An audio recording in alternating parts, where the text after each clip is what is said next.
whenever we were looking for a photographer, we had prefaced it by, like, that's going to be a fusion wedding. Like, there's going to be more components. She was very willing to work with us on, adding things, taking away things. And she actually just sent us a email that we'll have to respond to. But just talking about, like, just wanting to know what is appropriate versus not, and what she should be expecting and what she should be ready for, which, I mean, to me, I think, like, that was really nice because that is an effort that hasn't been made by a lot of people.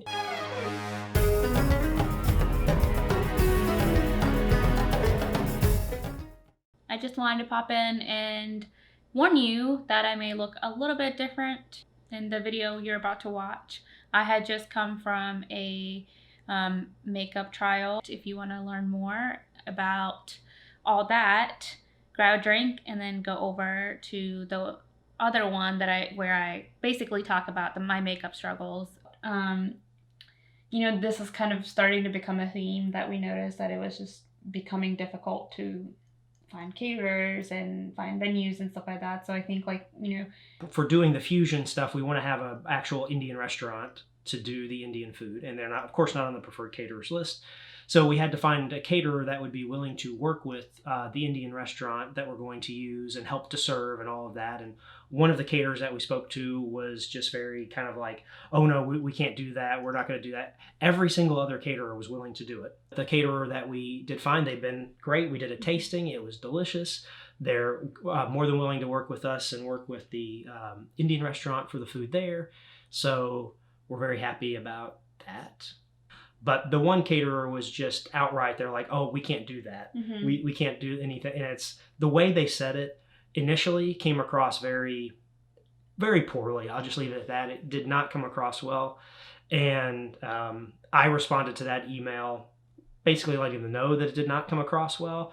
And they came back very, oh, that's not what we mean. That's not it at all or anything. It's like, well, you need to reread your email before you send it the first time. Which I was glad that Brad emailed them back and not me. I've just been on this, quest to just essentially tell Charleston that they, A, suck at diversity, B, they just have people that are very snooty and, like, just aren't interested in learning.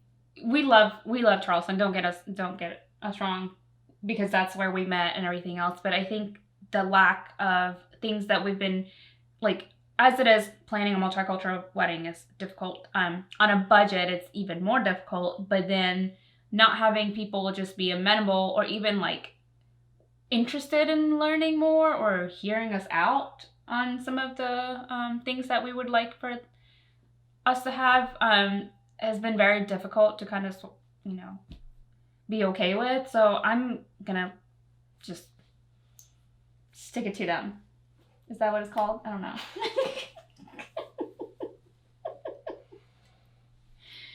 You get to live with me for the rest of your life.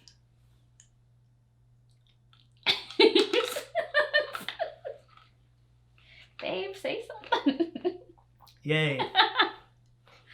No, but and even from my perspective and my standpoint, it's been difficult to see. Something will happen, something will be said, and I'm kind of like, well, you should probably expect that. And she'll look at me and be like, no, I shouldn't expect that. And she's right, she shouldn't expect that. I'm like, well, you're talking to an old white lady who is at a country club that does weddings for rich white people. And it's like, you should expect a certain level of inability to understand or know what's going on. And that's the wrong perspective. That's the perspective that continues to reinforce those things and allow those type of things to continue to be, because no, you shouldn't expect that. That's not the way that it should be. People should be more open to wanting to have more diverse events and wanting to learn about it and saying, hey, yeah, that would be great. I don't know anything. That would have been great if they'd have been like, hey, we don't know anything about it. Tell us. I would like to learn. I would like to know what you need, how you would like things to be done. That's absolutely what the vendors that we're going with have done. But others that we talked to, that's not the kind of mindset or the kind of vibe that we got from them. They kind of seem like, oh yeah, well, we do this in Charleston for a living, so we know better. It's like, but do you do this for fusion weddings? Do you do this for Indian weddings? Do you do this for these different types of things? And it seems like, it's I don't want to be like, oh, I'm going to be the only one that's going to hold them accountable. But like, it just seems like when we've conversed with the vendors or like our options, it just seems like no one has called them out on this. It seems like they're like, oh no, we do it this way. It's like, that's great. But finding people who are willing to do it a different way or who have done it a different way in this area is proven quite tough. Yeah. And I think, I mean, it's gotten me down. I mean, like Brad had to talk to me a lot about it, but it's gotten me down a lot because, I mean, there's the stress of everything, but also it just makes you feel very like small when people are just like, oh, like, you know, this is how we do things. And like we as a couple and then we as just like individuals also deserve to be celebrated in a way. So I mean, we've already cut down at least the Indian aspect of the wedding quite a bit. Yeah, so I can't imagine how it would be if we had the week-long celebrations of the Indian aspect of the wedding, and we've already cut that down, mainly for budget reasons, but also for the fact that, like, I can't imagine trying to find all the things that we need for this entire week of celebrations.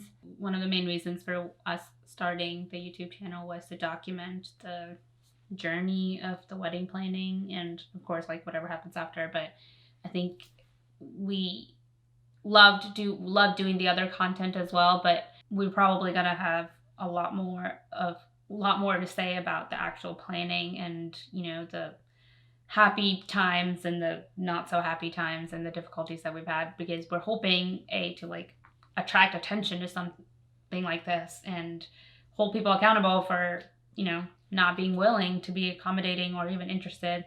But also, I don't know, if some other poor soul couple who is from two different cultures is looking to get married in Charleston.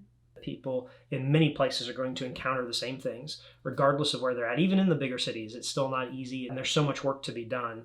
And that's one of the things that we're, you know, finding out even more so through this process, is that there's just the way of thinking, and that's one of the things that I'm learning, is that this kind of that way of thinking is what needs to change in order for things to start really kind of changing. And so hopefully it can be beneficial to people who are going through the same thing, and maybe even educational to people who aren't, and they're just kind of curious about expanding their mind and learning about other cultures, learning about some of the difficulties that do still exist. Stay tuned. More to come. Yay.